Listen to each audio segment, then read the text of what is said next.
ಕುಮಾರಿ ಭುವನ ಅವರು ನಮ್ಮನ್ನ ಅಗಲಿ ಹೋಗಿದ್ದಾರೆ. ಅವರ ಆತ್ಮಕ್ಕೆ ಶಾಂತಿಯನ್ನು ಕೋರ್ತೇನೆ ಮತ್ತು ಅವರ ಕುಟುಂಬದವರಿಗೆ ಅವರ ನಷ್ಟವನ್ನು ಭರಿಸತಕ್ಕಂಥ ಶಕ್ತಿಯನ್ನು ಭಗವಂತ ಕೊಡಲಿ ಅಂತ ಹೇಳಿ ಪ್ರಾರ್ಥನೆಯನ್ನು ಸಲ್ಲಿಸ್ತೇನೆ. ಇದು ನಿಮ್ಮ ವಿಶ್ಲೇಷಣೆ ಮತ್ತು ನಿಮ್ಮ ತೀರ್ಮಾನಗಳು ಒಂದು ಕಡೆ ಆದರೆ, ಇವತ್ತು ಈ ಘಟನೆ ಯಾಕಾಯಿತು,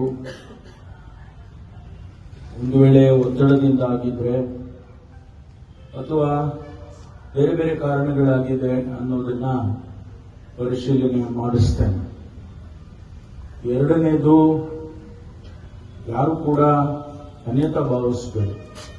ಶಾಂತಿಯಿಂದ ನಿಮ್ಮ ಪ್ರತಿಭಟನೆಯನ್ನು ಮಾಡಿದ್ದೀರಿ, ಅದಕ್ಕೆ ನಾನು ನಿಮ್ಮೆಲ್ಲರಿಗೂ ಕೂಡ ಮೆಚ್ಚುಗೆಯನ್ನು ವ್ಯಕ್ತಪಡಿಸ್ತೇನೆ. ಯಾಕೆಂದ್ರೆ ಇಂಥ ಪ್ರತಿಭಟನೆಗಳು ರಾಜಕೀಯ ಕಾರಣಕ್ಕೆ ಆಗಬಾರದು. ನಾನು ದುರದೃಷ್ಟವಶಾತ್ ನನಗೆ ಆರೋಗ್ಯದ ಸ್ವಲ್ಪ ಸಮಸ್ಯೆ ಇದ್ದರಿಂದ ತಕ್ಷಣ ನಾನು ಬರಲಿಕ್ಕೆ ಸಾಧ್ಯ ಆಗಲಿಲ್ಲ.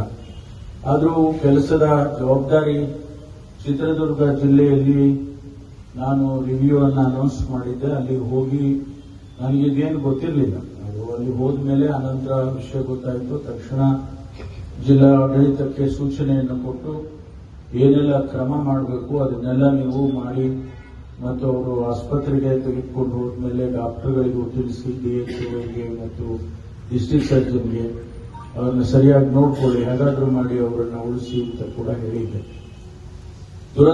ದುರದೃಷ್ಟವಶಾತ್ ಅವರು ನಮ್ಮನ್ನ ಅಲ್ಲಿ ಹೋಗಿದ್ದಾರೆ. ಇವತ್ತು ಅದು ಒಂದು ಭಾಗ. ಇವತ್ತು ಇದರ ಇದು ಘಟನೆ ನಡೆದಿದೆ.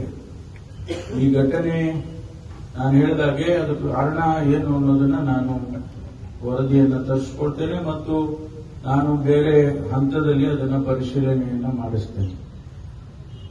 ನಿಮಗೆ ಒಂದು ಮಾತನ್ನ ಹೇಳಬೇಕು. ನಾನು ಈ ಜಿಲ್ಲೆಯಿಂದ ಪ್ರಥಮ ಬಾರಿಗೆ ಕಂದಾಯ ಸಚಿವನಾಗಿರೋದು, ಎರಡನೇ ಕಂದಾಯ ಸಚಿವನು. ಮೊದಲು ಉಚ್ಮಾಸ್ತಿಗೌಡರು ಆಗಿದ್ರು. ಅದಾದ ಮೇಲೆ ಕಂದಾಯ ಇಲಾಖೆ ನಮ್ಮ ಜಿಲ್ಲೆಗೆ ಇದೇ ಮೊದಲನೇ ಸಾರಿ ಸಿಕ್ಕಿದೆ. ನನಗೂ ಕೂಡ 40 ವರ್ಷದ ರಾಜಕಾರಣ, ನನಗೂ ಜವಾಬ್ದಾರಿ ಇದೆ. ನನಗೂ ಕೂಡ ಸಾರ್ವಜನಿಕ ಬದುಕಿನಲ್ಲಿ ಎಲ್ಲರನ್ನೂ ಸಮಾನತೆಯಿಂದ ಕಾಣಬೇಕು ಅನ್ನುವಂಥ ಪರಿಕಲ್ಪನೆಯಲ್ಲಿ ರಾಜಕಾರಣದಲ್ಲಿರುವುದು ನಾನು.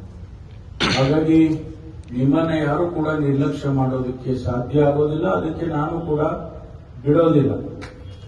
ಇವತ್ತು ನಿಮಗೆ ಬಹುಶಃ ಇಲ್ಲಿವರೆಗೆ ಮಾಹಿತಿ ಬಂದಿದೆ ಏನೋ ಗೊತ್ತಿಲ್ಲ ನನಗೆ.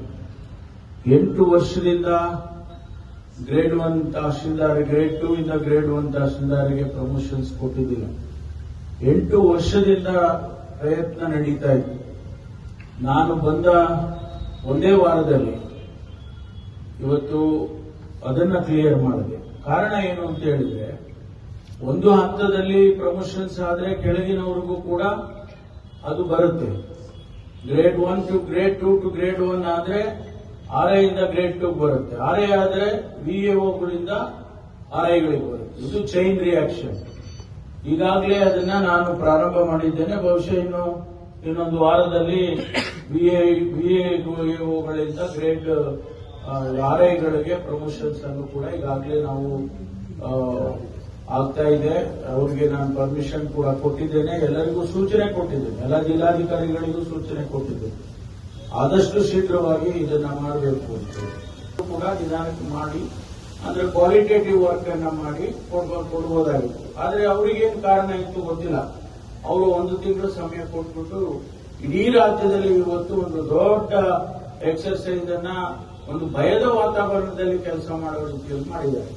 ಹಾಗಾಗಿ ಅದು ಒಂದು ರೀತಿಯ ಒತ್ತಡ. ಆದ್ರೆ ಇದನ್ನ ನಾನು ಪರಿಶೀಲನೆ ಮಾಡ್ತೇನೆ. ಒಂದು ವೇಳೆ ಆ ಹೆಣ್ಣು ಮಗಳಿಗೆ ಒತ್ತಡ ಇತ್ತು, ಯಾವುದು ಎಲ್ಲಿಂದ ಒತ್ತಡ ಇತ್ತು, ಯಾವ ರೀತಿ ಒತ್ತಡ ಇತ್ತು ಅಂತಂದ್ರೆ ಅವ್ರ ಮೇಲೆ ಕ್ರಮ ಮಾಡೋಣ. ಅದಕ್ಕೇನು ನಾನು ಹಿಂಜರಿಯುವುದಿಲ್ಲ. ಆದ್ರಿಂದ ಇವತ್ತು ನೀವು ಮಾಡಿರ್ತಕ್ಕಂಥದ್ದು ಪ್ರತಿಭಟನೆ ಮಾಡಿದ್ದೀರಿ, ಅದು ನಿಮ್ಮ ಹಕ್ಕು, ಮಾಡಿದ್ದೀರಿ.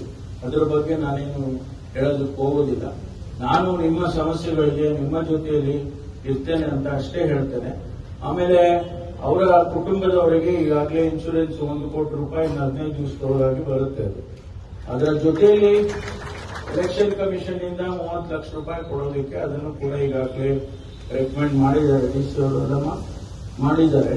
ಮತ್ತು ಬೇರೆ ಬೇರೆ ರೀತಿಯಲ್ಲಿ ಅವರ ಕುಟುಂಬದವರಿಗೆ ನಾವು ಸಹಾಯ ಮಾಡ್ತೀವಿ. ನಾನು ವಿಚಾರ ಮಾಡಿದೆ, ಅವರಿಗೆ ಯಾರೋ ಅವರ ಮನೆಯಲ್ಲಿ ನೌಕರಿನ ಕೊಡ್ತಕ್ಕಂಥದ್ದು, I will recommend to one of the member of the family, ಯಾರು ಇದಾರೋ ನೋಡಿಕೊಂಡು ಅವರ ಕುಟುಂಬದವ್ರನ್ನ ಕೇಳಿಕೊಂಡು ಅವರು ಯಾರಿಗೆ ಇಷ್ಟಪಡ್ತಾರೋ ಅದನ್ನ ನಾನು ಖಂಡಿತವಾಗಿ ಮಾಡಿಸ್ತೇನೆ ಅಂತ ಹೇಳಿ ನಾನು ಈ ಸಂದರ್ಭದಲ್ಲಿ ಹೇಳ್ತೇನೆ. ನಮ್ಮ ಕಾರ್ಯಕ್ರಮಗಳನ್ನ ನೀವು ನೋಡ್ತಾ ಇದ್ರೆ ನಮ್ಮ ಚಾನೆಲ್ ಅನ್ನ ಸಬ್ಸ್ಕ್ರೈಬ್ ಮಾಡಿ, ಪಕ್ಕದ ಬೆಲ್ ಐಕಾನ್ ಒತ್ತಿ ನಮ್ಮನ್ನ ಬೆಂಬಲಿಸಿ. ಹಾಗೆ ನಮ್ಮ ಕಾರ್ಯಕ್ರಮಗಳನ್ನ ಲೈಕ್ ಮಾಡಿ, ಕಮೆಂಟ್ ಮಾಡಿ, ಅದನ್ನ ಬೇರೆಯವರಿಗೂ ವಾಟ್ಸ್ಆಪ್ ಮೂಲಕ ಶೇರ್ ಮಾಡಿ. ನೀವು ಹೀಗೆ ಮಾಡಿದಾಗ ನಮ್ಮ ಚಾನೆಲ್ ಇನ್ನಷ್ಟು ಮತ್ತಷ್ಟು ಜನರಿಗೆ ತಲುಪಲು ನೀವು ನಮ್ಮೊಂದಿಗೆ ಸಹಕರಿಸಿದ ಹಾಗಾಗುತ್ತೆ. ಇದು ನೀವು ಯಾವುದೇ ಖರ್ಚಿಲ್ಲದೆ ಕೆಲವೇ ಸೆಕೆಂಡುಗಳಲ್ಲಿ ನೀಡಬಹುದಾದ ಸಹಕಾರ. ಧನ್ಯವಾದಗಳು.